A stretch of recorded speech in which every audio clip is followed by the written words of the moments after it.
Hi, this is a Soul Farm girl. Welcome to Anika Farm.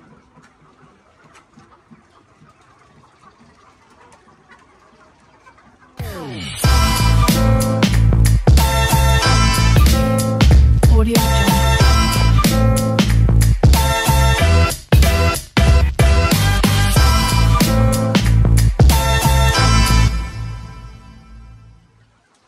Hi mga kaitlugan. Ayan, so ito na po yung mga pangbenta po namin ng mga RTL or tinatawag na ready to lay or paitluging manok. Ayan, so nasa 13 weeks na po itong mga to, kaya magpa-reserve na po kayo kung gusto nyong bumili.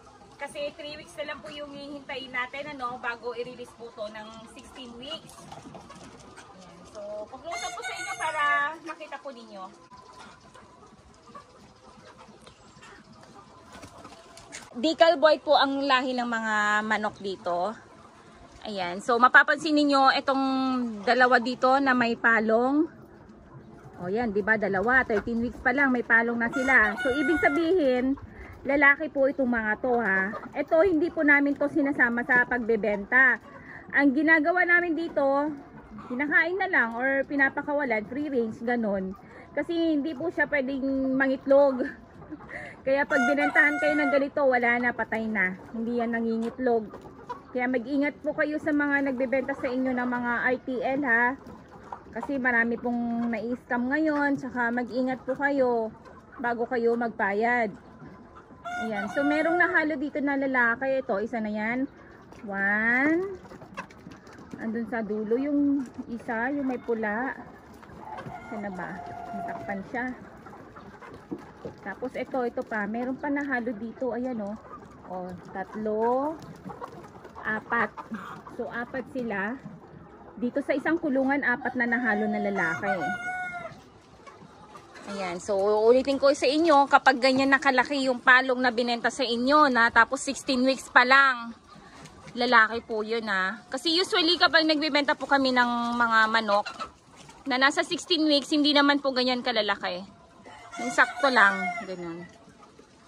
Sinasabi ko lang sa inyo para hindi naman po kayo malugi. Tsaka, syempre, sayang din yung puhunan nyo. Mahal din po kasi yung isang manok na ganito, di ba? Close up ko lang, ha.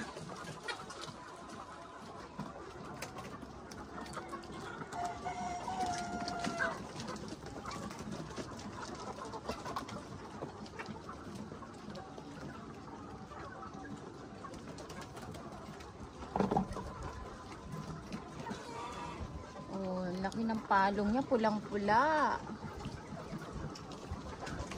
Naputulan na yung mga tuka nito. Malalaki na eh. Tsaka usually kapag decal bite, diba, pag sisiw pa lang, bago i-release yan sa hatchery, putol na yung tuka niyang mga yan.